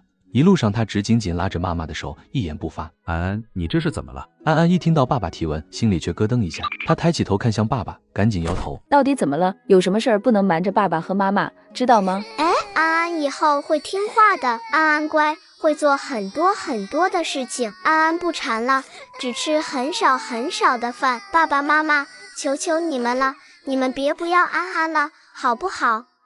爸爸妈妈，求求你们了，你们别不要安安了，好不好？爸爸妈妈什么时候说了不要安安了？爸爸妈妈没说，但是招娣姐姐就是被带到城里，再也没回去了。你又不是招娣姐姐。可是安安，爸爸妈妈永远都不会不要安安的。真的吗？当然了，你不相信妈妈吗？妈妈就算不要爸爸，也不会不要安安的。妈妈，你会不会讨厌我吃的多？当然不会了。那我以后干很多的活。你不干活也没关系。周雅倩不厌其烦地回答着安安的问题。我带安安再去逛逛，你待会儿吃完了来接我们回去。真是晦气，这高高兴兴的日子怎么偏遇上他了？陆永国只觉得多看他一眼都倒胃口，直接骑上自行车，理也没理就走了。好你个陆永国，现在跟我硬气是吧？等你回来上班了，看我怎么收拾你。陆永国好像买了不少东西，这些东西应该值不少钱吧？呵，可不是值不少钱吗？这些东西怕是要他1年的工资吧？哼，说不定就是他老婆要的呢。什么老婆？自己在家种的挣不了几个钱，花起钱来倒是不手软。也不知道陆永国什么眼光，娶了这样又丑又笨的长口锅，还当个宝四的供着，蠢死了。师母？啥师母不师母的，老钱早就不教你了。不教我了，也是我师母。老钱，你快出来看看，谁来了？是永国啊！永国带着媳妇儿和孩子来看你来了。哎呦，还真是永国啊！你小子还知道来看你师傅啊？师傅，这个给你买的。你人来了就行，还带什么东西啊？师傅，这个是我对象，还有这是我女儿。哎呦，这才几年不见，娃都这么大了。安安，快叫师爷爷。师爷爷好。哎，好，你叫安安是不是？过来叫师爷爷抱抱，好不好呀？哎呦，这孩子还挺成熟。那啥，师傅，还有啥活没干的？我去干农场的活还有吗？干啥活？好不容易来一趟，就盯着那点活干，来陪我喝酒。农场早就解散了。还有啥活可干？农场都解散了。是啊，牛鬼蛇神都走了，还留着干啥？我不是都跟你说了吗？我都下南方拉私车了。嘿嘿，你可别看不起私车，现在可挣钱了。真的，真赚钱。嗨，我还能骗你？永国，我现在想清楚了，人不能老是盯着那个铁饭碗看，这样挣不着钱。你瞧，那南方人一说市场放开了，连忙就想着法挣钱了。你没去看过，那到处都在盖楼啊，拖拉机突的，一天响个不停，可缺人了。缺人吗？是啊。缺人啊！师傅，真这么缺人的话，我跟着你去干，你觉得怎么样？你跟着我干？你不是有工作吗？在城里做保安多好啊！你不是说了不能老想着铁饭碗干？好事啊，永国！真的吗？师傅，你真的愿意带我去跑运输？如果是这样的话，你可帮了我大忙了。啥叫帮你忙了？本来都缺人手，我不过是引个路罢了。不过说真的，永国，这事儿你还是得考虑清楚了。这车子跑起来了，可就天南地北地走了，而且山路崎岖，多少有些危险。那铁饭碗虽然钱不多，至少安稳。你真舍得放得下？我既然来找师傅，你当然是考虑好了的。那就好。不瞒你说，永国，你只要放得下身段，1个月至少这个数。50？啥50啊？500？多少？这都算少的。你要是舍得干，豁得出去，700、800、1000都有呢。你不想想，全国上下去找，能找到多少会开车的呀？现在国家放开经济，那些敢想敢干的都发了财了，老板们都里不缺钱，又缺人呢。永国，今天中午别走了，就在这儿留下来吃饭吧。妈妈，怎么了？这个红包啊，是奶奶给的，什么时候给的？忽然间，他愣住了。你猜你师母给了安安多少红包？多少？50。多少？一般来说，按照村里的习惯，给小孩包1毛、2毛，算个意思，谁家一包包50的，是不是装错了？应该不会吧？谁会一装错50块钱的？看来师傅和师母的确很喜欢安安。看来你师傅确实挣到钱了。啥？那工作你不要了？你犯啥毛病了？那么好的工作，你说不要就不要了，那可是正式工啊，是别人求都求不来的铁饭碗，你可别忘了。那工作是怎么来的？是你见义勇为，差点丢了性命才当上英雄换来的，这是咱陆家祖上显灵了，你现在就这么丢了？我当初见义勇为只是想救人，压根儿没想过什么工作的事情。这个工作我做的一点都不顺心。你去上班是要过日子的，是叫你顺心去了。啥叫顺心啊？你老子一辈子了也没弄明白啥顺心不顺心的，我只知道一家人吃饱穿暖了，那叫顺心；你叫老婆娃挨饿了受苦了，那就叫不顺心，那就不是个男人。我没说过要让老婆孩子白饿。爸，我以前的那个师傅你知道吗？就是那个钱师傅，我想再跟着他去跑运输。你想就成吗？人家又不能要你。现在要了，不做正式员工，只跑车就成。不做正式工怎么能行？我不答应。反正我已经拿定主意了，这事儿你答应我也去，不答应我也去。哎，我说你。行了行了，吃饭吃饭，哈哈，菜都凉了，不吃我撤了哈。哎，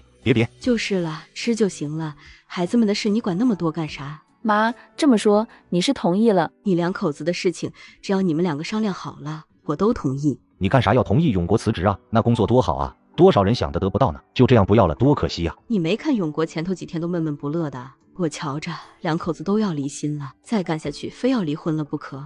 再说了，你看雅倩那样子，看起来斯斯文文的，心里主意可大着呢。人两口子关起门来，有商有量，拿定了主意的事儿，你我有什么权利去管啊？孩子结了婚了，就自家管自家了，咱们管咱们的孩子的事儿，你再去横插一杠，就是你不懂事了。是这样吗？但是媳妇儿说的总是对的。你到底怎么办的事？陆永国的事交给你这么长时间了，怎么还没办好？我给你3天时间，我要陆永国被开除。哼，陆永国这次我看你还怎么硬气得起来？林主任应该要捕了3天了。陆永国今天一早都来找我说辞职了。什么？不可能！林同志是千真万确的，估摸着他现在手续都已经办得差不多了，已经快要走了吧？林月芳万万没想到，他没等来陆永国的低头求饶，却先等来了他要离职的消息。可是陆永国他怎么可以？这可是正式工作啊，铁饭碗啊！他说不要就不要了，他疯了！呵，有些人怎么还好意思来啊？现在终于把人挤兑走了，有些人心里应该舒坦了吧，高兴了吧？只不过人家就算不要工作，也不愿意搭理你。有些人不觉得自己就是个笑话吗？呵呵，笑死！一个女人追着一个已婚男人死缠烂打，活生生把人家吓走了。这种事情我活了这么大还是第一次听说。你这么说他，你难道不怕他针对你？针对我？他没那个本事。永国就是这个女人，这个不知天高地厚的农村妇女，要不是她，自己又怎么会沦为笑柄？可是她凭什么和自己争？她拿什么和自己争？可是林芳月看到眼前的女人却是愣了。这是一个农村的妇女，可是她为什么没有黑黄的皮肤？为什么没有5大3粗的腰身？她为什么不粗俗和彪悍？眉眼弯弯一笑，竟满是柔情。此刻她站在周雅倩面前，竟然会生出一种叫做自卑的情绪。爸爸，哎，手这么凉，这么冷的天就别来吧，我过会儿就回来了。我就是想来接你吗？你呀，走吧。看着陆永国一家3口幸福的模样，林月芳觉得是那么的刺眼。陆永国，还有什么事？我是陆永国的同事，怎么？陆永国没跟你提起过我吗？没有，可能是你们不太熟，永国觉得没必要提吧。你不知道我，但是我却知道你，知道你是个很自私的人。自私？这话怎么说的？你当然自私了，你是陆永国的女人，你应该凡事为了他考虑，你明知道谁才是他更好的选择，谁才能对他有帮助。陆永国为了你连工作都不要了，可是你呢？你连放开他都做不到，你一味的拖累他，他明明有很好的工作的，很好的前途，但是就是因为你他又要变成最下等的农民，难道你不是自私是什么？呵呵，林小姐，你的说法倒是有趣，但是我记得你的工作不就是为了广大的工农服务吗？原来在你的心中，这些人都是最下等的存在啊！还有一点我没说完，我是他老婆，是他的义务，而不是选择。而若你所见，我根本就不知道你的存在，所以一切都是陆永国的决定。你为什么要把过错推到我身上？最后我猜的没错的话，陆永国不是为了躲你才辞职的吗？要说拖他后腿的也是你，不是我啊。周雅倩一番话对了林芳月哑口无言。那又怎么样？纵你说到天上去，陆永国辞了职又能干什么去呢？回去种地，然后又养出一个种地的女儿，呵呵，这辈子就只能这样了，刨一辈子的地，吃一辈子的红薯。这就不用林小姐操心了，林小姐有那个时间，还是担心自己吧。华夏正在面临着几十年来的大变革，有一些蛀虫是会被清理的。林小姐做过哪些事情，想必林小姐自己心里清楚。你若是再不收敛着点，小心累及家人。我们走吧。好，剩了林芳月在原地里咬牙切齿。出门在外，一定要小心。是，我知道了。爸爸这次去一定会安全的。你这个小娃娃，你不知道外头那些山路又窄又陡，又不好走，可危险了。王小平却看了安安一眼，抬起头来的时候，目光刚巧和周亚倩对上，他们都知道对方的意思。有了安安这句话，他们心里就踏实许多了。第二天安安醒来的时候，爸爸已经不见了。他并没有像其他孩子那样哭哭闹闹的，只是偶尔他会在村口坐坐，像是很多次在村口等着爸爸下班一样。间过得很快，转眼陆永国都已经离家1个月了。期间他还去首都看望了一次陆永家。这个给你。什么呀？一打开，嚯，好家伙，好几张大团结。哥，你这是干什么？你哪来这么多钱？跑车挣的。这么多我不要，你把钱都给我了。嫂子和安安用啥？你放心吧，还有我又不傻，能把钱都给你用了，那我也不要，叫你拿着你就拿着。你要实在花不完，你就像过年那样买点东西回家。你知道现在虽然放开了，但是家里买东西还是要票，不如你买东西方便。陆永家哥哥，你也来首都了？你是？你忘了我了？上次你和你对象来学校，不是来找我问的陆永家吗？啊，没想到姑娘你也在首都读书啊，还是和永家做的同学，还真是缘分啊。来，上次那件事还多亏你帮了大忙了，都没来得及好好感谢你。今天我做东，好好请你吃顿饭。哥，你怎么回事？磨磨唧唧的，你知不知道这位同志帮了我们多少忙啊？要不是他的话，你就真被何家人泼了脏水了。没关系，他就这个样子。这样吧，哥，我请你吃。你瞧，你好不容易来首都一趟，要请也该是我请，我是东道主吗？等陆永国反应过来的时候，杨红霞已经蹦蹦跳跳打菜去了。你怎么打这么多？你打这么多吃得完吗？怎么吃不完？你不吃，哥也要吃啊。哥又不像你，成天只吃馒头就够了。果然，这姑娘对永家观察的过分仔细了。哦，对了，哥，我还没跟你自我介绍吧？我叫杨红霞，和陆永家一样，也是首都大学医学系2年级的学生。哦，幸会。原来何小曼的事情是你告诉我哥和我嫂子。是啊，怎么怪我多管闲事了？没有。喂，还有事。陆永家，你真就这么喜欢何小曼啊？喜欢吗？好像已经很长时间没想过这个问题，也没想起这个人了。陆永家不知道怎么回答，愣了一会儿，在抬起头的时候，却不知杨红霞什么时候已经走了。真是个奇怪的人。陆永国第二天就从首都回大坪村了，村里的人才知道陆永国出去跑车赚了钱了。爸爸，哎呦，怎么才1个多月不见，重了这么多？不就是会开个车吗？有什么了不起的？你这孩子一点都不知道过日子，出去挣点钱全花了吧？啊，这次跑车的钱是花的差不多了。村民们听着这话，心里忽然好受了不少。糟了心的东西，你就没一点成算，让你出去1个多月，就换回来这点东西。你老婆孩子吃的用的还是用的老娘的，结了婚的人还要老娘贴补，你臊不臊得慌？当天晚上，你给妈说实话，你这次出去到底挣了多少钱？这次出去了1个多月，将近2个月，跑了2趟长途，几趟短途，拢共挣了1200多。多少？1265。去首都看永家给了他50块钱，买这些东西花了200多块钱，现在手上还剩987块。妈，这个钱你拿着，我平时不在家，你和爸自己想买点什么就买点什么。现在逐渐放开了，许多东西买起来就方便了。既然是儿子的孝心，那妈就收下了哈。嘿嘿。正在一家人说着话的时候，已经睡着了的安安从卧室里头出来了，小宝贝满脸惶恐的样子。哎呦，小孙女这是怎么了？爸爸，你带我去村口好不好？村口？都这么晚了，去村口干什么？爸爸，你就带我去好不好？你就带他去怎么了？孩子又不是要天上的星星，也没提什么过分的要求，就想你带着去趟村口，你都不答应，你这爸爸是怎么当的？去，咱们都去，爷爷也去。爷爷最好了，安安最喜欢爷爷了。妈，你当时怎么不让我去学开车？你怎么不去学成仙？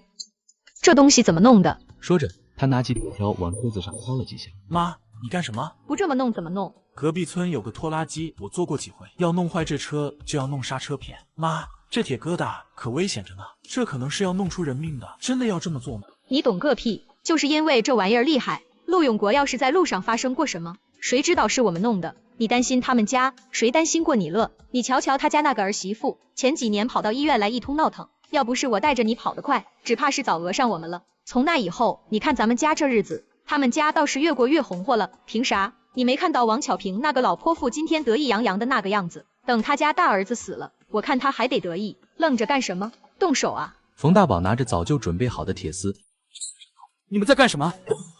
冯大宝吓了一跳，手上的扳手就落了地。冯大宝，冯大宝转过头，自然也看见盛怒的陆永国，他像是看见瘟神一样，打开了车子，转身跳了下去，不要命的跑。你能跑到哪儿去？冯大宝哪里跑得过陆永国？不过几步就被他追上了。陆永国拿住他，不由分说，一拳头就打在了他的脸上，接着连踢带踹，手下一点也没表情。你们干啥？凭什么打人呐？原本马玉兰是躲在暗处的，看见儿子挨揍，哪里还能躲得住？陆永国只是一拳头砸在了冯大宝身上，拳到肉。喂，你打我吧，打我吧，打死我这个老太婆！陆大哥，饶命啊，饶命啊！错了，我真的错了。王妹子，求求你了，叫你儿子停手吧。大家都是乡里乡亲的，难道真要我家大宝的命不成吗？呵，冯老太婆，你还好意思说乡里乡亲的话？你们今天晚上打的什么心思，你们自己清楚。那铁疙瘩多凶险的东西，你不知道？你家冯大宝不知道吗？我们要冯大宝的命，我们要是晚来一步，我儿子的命才被你们害了。打死都活该！你们敢？现在是文明社会，你们这样滥用私刑，草菅人命，你们是犯法的，你知不知道？我儿子要是死了，陆永国也要陪葬。老钱婆，你可真是不要脸！永国，算了，别打了，人家说的没错，法治社会了，我们报警吧。私自损坏他人财物，应该判几年。什么？不是，陆家媳妇儿都是一个村的，你至于吗？什么叫不至于？你刚刚不是一口一个文明社会吗？咋的？到你儿子身上就讲法治，到我们家就讲人情了？你儿子的命是命，我儿子的命就不是命了。又没有把你们怎么样，要真怎么样了，还了得？老大，走。这就把他们带到警察局去，人证物证都在，车子也坏了，这要不蹲个3年5年都不行。别啊，大宝，求你们了，别带我儿子走啊！是我，都是我弄坏的，跟我儿子没关系，求你们了，放了他吧。对，是我妈做的，我不知道，我什么都不知道。马玉兰没想到的是，自己儿子竟然会想都没想的把所有责任推卸到他身上，这是他的儿子啊，是他捧在手心里，全心全意为他打算的儿子。陆永国一个人连夜走了山路，把冯老婆子送到了镇上的警察局，不是损坏他人财物，是杀人未遂，一判就是8年，并且要冯家赔偿陆永国车子的损失钱。冯家一下子掏光了家底，赔了个光。雅倩姐，是静静啊，有事吗？啊，也没啥事。方阿姨好。哎，安安这孩子嘴真甜，就是招人喜欢。那啥，这是我哥哥他们厂里过年的时候发的，给你和孩子没事的时候沾嘴。那怎么好意思？你就拿着吧，那个我。静静，你是不是有什么事？是有一点小事，嘿嘿。先进来坐吧。雅倩，你在家吗？不出1下午的功夫，家里就来了4、5拨人。雅倩，上次陆兄弟给我带的那件衣服，我家妹子喜欢的不得了，缠着我要我给她买一件呢，劳烦你再让陆兄弟带一件回来怎么样？雅倩姐，我堂姐也想要带一件。永国这次没走南方，那就让陆兄弟绕一点路嘛。他讨厌这种听不懂话外音的人。既然是这样，那带也不是不能带，可是有些话就要说清楚了。其实大家都是乡里乡亲的，说这些话也算见外。但是你们知道，你们这些东西，永国人实诚，是看在乡亲的份上，连钱也没要，自己也是贴补了不少钱进去。现在牵扯进来这么些的人进来，又许多是其他村的，再不收钱，我们得亏死了。再加上这来回跑路的邮费，还有耽搁的工作，这些东西我们按照外头零售价收钱，便宜个1成2成倒是没什么。多了可真就亏了。周雅倩说完，人群倒是沉默了下来。嗨，这有啥？这本来就是应该的。我们平时去国营商店买，还不是要花那么多钱？陆大哥帮我带回来的都是最新的款式，还比外头少收1、2成，已经够意思了。怎么，有些人还想让人白帮忙啊？可真有意思。上次钱都没收，还惦记上了，帮了一次还有次都帮的道理。嘴上说着给邮费、路费，那陆大哥的误工费呢？一家一家帮你们买东西的辛苦费呢？这些都让别人白饶吗？怎么，人家欠你了？雅倩姐，就这么着，你让陆大哥帮我带吧，就按市场价，不用优惠，我买。至于其他人，刚才一口一个陆兄弟喊得好听，现在一说起不白帮忙了，就装哑巴了。这种人不给他们带也罢。哪能啊，我们也没说不要啊，是吧？雅倩，你让陆兄弟给我们带，拿钱就按你说的给。那下次涌过来电话，我给他说你们要些什么，给我说，我记下来。雅倩，快，老大来电话了。周雅倩听到这话，赶紧把记录的那张纸拿上。永国，你先听我说，你那里还有多少钱？干什么？还有700。你听我说，你回来的路上去一趟南方，把你身上的钱全部都用来进货。我要1件的确良，1条丝巾，2条布拉吉，剩下的钱你看着买，什么流行买什么，什么时髦买什么，你知道了吗？知道了。那好，那就不浪费电话费了，我先挂了。雅倩，你让老大买那么多东西回来干啥？能穿得过来吗？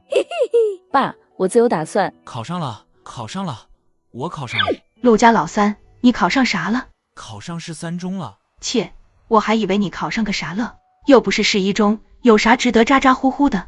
你二哥当初就是考上市一中，也不想你这么试的，恨不能闹得全村都晓得。考多少名啊？跟你有关系吗？嘿，你这孩子怎么跟大人说话的？再怎么说我也是你长辈，我好心好意关心你，你不愿意说，肯定是考得不好不愿意说吧？看你那样子也不像是个考大学的料。要我说啊，你干脆别读了，就读个高中有什么用啊？还不如回来帮你爸妈种地呢。钱婆子，你在那说啥呢？你是不是趁我没在欺负我儿子呢？我哪欺负他了？我这是为他好乐。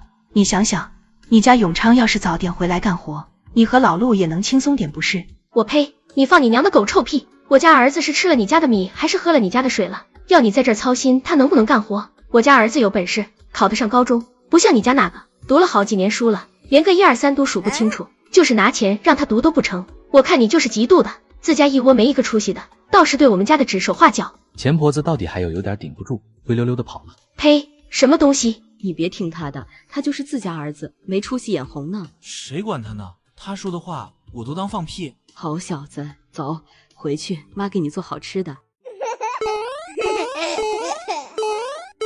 三叔，哇，三叔最好了，安安最喜欢三叔了。他没有看到一旁丫丫羡慕的眼神，以及眼神中透露的落寞。安安刚才说什么？他说他最喜欢三叔，他明明前2天才说了最喜欢我们呀，太过分了。三哥就是仗着自己有零花钱能给安安买零食，所以才抢了自己在安安心中的位置，无耻。